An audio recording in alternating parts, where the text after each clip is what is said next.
Hello there. So of course, now when I really feel like recording, I feel so inspired. And of course, now I have this background disco going on.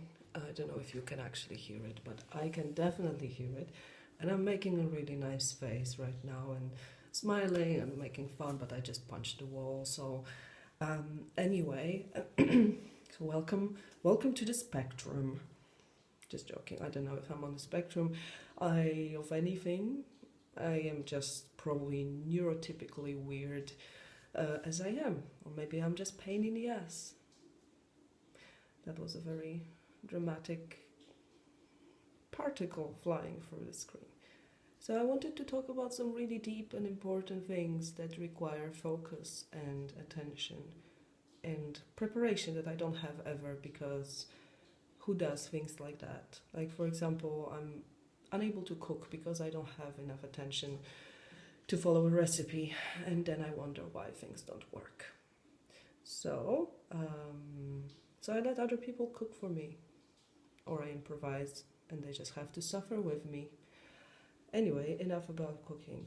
So, I think because of this situation, I think there are two things that are happening. Like, first of all, I'm taking care of things that I would not normally have time to do. Maybe I would have time, but I would spend it differently. And now I have no choice. I have no exploring, so entire exploring part of my life is shut down. So I can focus on all the mental work and writing and creating, etc., etc. So since I have all this time that I normally would spend otherwise, I'm getting really pissed off. Please change the song at least. So, so I have all this time that I can now sacrifice to the art, and then of course because of the like apocalyptic mood of the whole situation, and as I said before, we talk about stuff that we kind of feel like I wish I get it done before I die. So regardless of whether we're actually all going to die. I mean, we are dying. Everybody's dying. Always, we die, and actually, this awareness is what can make us more alive, because we don't waste time for bullshit. Being aware that this can end any minute, so we concentrate on what's important, as I already said. So. I try to write because one of my main things to do in life is to leave a book behind me. At least one, maybe 50, or even more. But one would be a good start. So, I work on that, and I write a lot. And people still don't believe I write because I don't publish as much as I write, because things aren't ready ever. And that's what kind of hit me the other day, I think. This inability of, at the same time being such a flow of creativity all the time, and then having such difficulties with finishing things. And that can be, of course, from like procrastination and perfectionism and just lack of organization, distraction,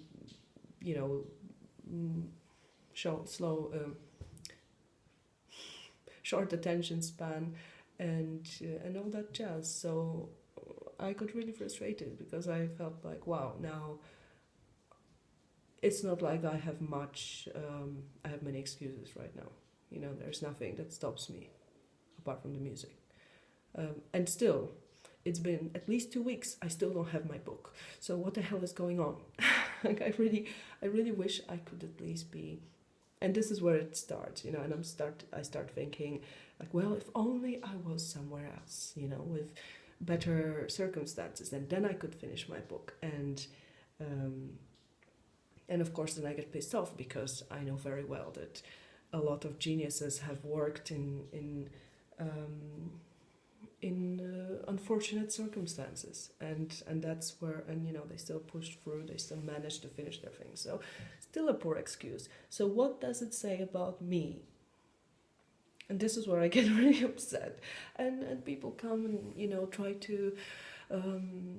to somehow like, one thing I really don't like. I mean, I generally don't like people advising me on my art, because I'm the person who's me. I'm the person who connects to these things. So nobody really knows what's my way to arrive to the point where things work. Nobody can tell me that. I know how to do it. I just constantly feel like I'm not quick enough. Like, just my it's cold in here. Why the fuck is it so cold? Fucking hell. So sorry about that. So I just constantly feel like my human abilities are not synchronized with what my creativity flow is producing, and I honestly don't know how people do that. So I'd like to just these two things to be kind of on a similar level, so I could have a certain flow and rhythm of work. I think that's what's missing. I really I don't feel like I'm quite there yet, because I can't feel the rhythm of things flowing. Everywhere in nature there is some kind of rhythm, and I think that's what has to happen with creation as well. And this is maybe when things will start to work. This is my kind of milestone to achieve, but I don't know if it's true. Like, I feel like, oh, maybe if I publish my book, then things will change. Something will change. I could work on next step. And what if nothing changes? Then what? But it's good to have a goal. So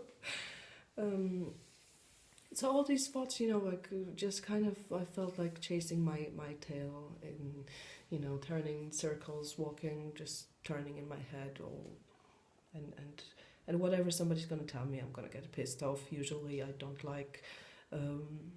really like advice. I don't really look for advice. I just feel like I have to work everything myself. It's very rare that there are just a few people who can give me very good advice, like just say a few words and that click something in my head, and push the right button that helps me.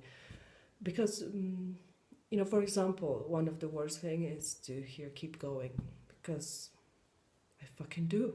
Like, I'm not like, don't give up. It's like, yeah, I'm not giving up. What do you think I would give up to? Like, give up to what? To to be dead, to being dead. Like, I can't be dead because I have to finish my fucking book. So I'm fighting not to be dead right now. Not to be dead inside either. And I keep going, but if you just keep doing the same thing and it's not working, then keep going is poor advice, isn't it? And then another thing is when people think that I need inspiration or inspiration or some kind of creativity exercise or something like that, because that's like one thing I'm not missing is ideas, is inspiration, ideas, these things. I just do. One thing I have a problem with is to putting things out there and finishing them from A to Z, and having like a manuscript, an article, a fucking blog post, this all what you see, what I show online is not, it's a fracture. It's really a fracture. But it doesn't matter, it doesn't matter if it's just in my drawer. I have a drawer here. I wanted to kind of illustrate my point, but so there is no point of art without a viewer. But here comes another interesting point that I have thought about recently, which is that these days this horrible modern days that we hate.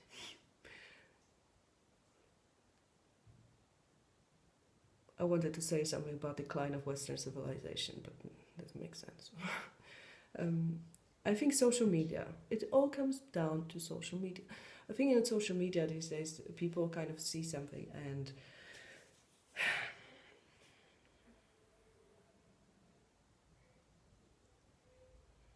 how shall I put this? It feels like every thought and every creation is an invitation for critique. I feel people are very quick in responding to something without, but that's also valid in offline world. It's not just social media. There is a tendency of people being very quick to react to things, to thoughts, to somebody's inner life that they try to express and share. And they, like, for example, a lot of things seem like an invitation for advice. So there's hell of a lot of unsolicited advice over there. Like everything, fucking hell, it feels like everyone is my mother. So there is always, there, of course, to a certain point, it's nice to have feedback, it's nice to have constructive critique, but there is a point where you feel like nobody's even listening, nobody's even watching, nobody lets things to touch them before they actually try to respond. And of course, I'm horribly egocentric and full of myself, but where is respect for artists? Where is this moment where we just are like in awe to somebody's inner life and their courage to express it?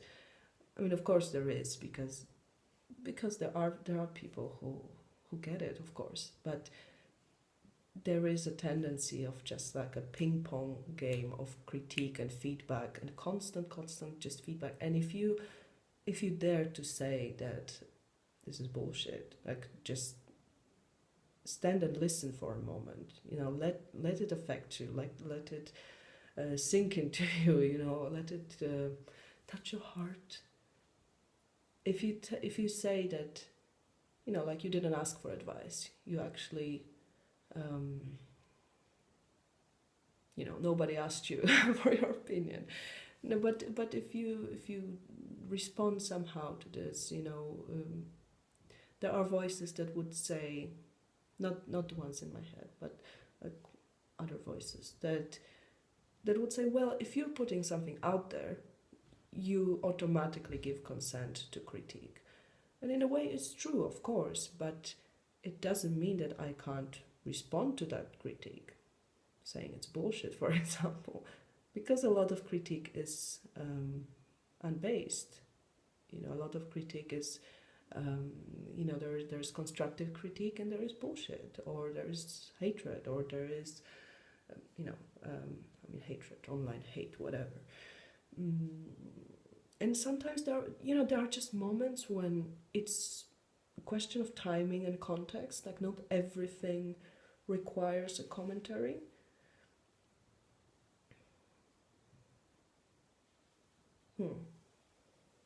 It's a difficult loop of feedback and creation. Because not everything, for me, always art is something that doesn't have to be dissected and talked about, discussed in a way that people often want to chat about. Or at least the critique should also involve some effort, to represent what kind of transformation it did, if any. But it's often not like that. So yes, at the same time, I think we do give as a consent to just anyone to talk about whatever we do, but that unfortunately comes with a lot of nonsensical response, and I think it's okay if somebody responds, it's okay to have a dialogue and to call someone out on their silly opinions. Anyway, I think I wrapped myself a little bit here. I think I got a bit lost in my own train of thought here, but that's because I'm very cold and I need to stop talking and wear something because it's cold. And yeah, bloody hell. What if it lasts till winter? Summers are supposed to be very, very hot. Okay, it's been 15 minutes. Come on. No, that's enough.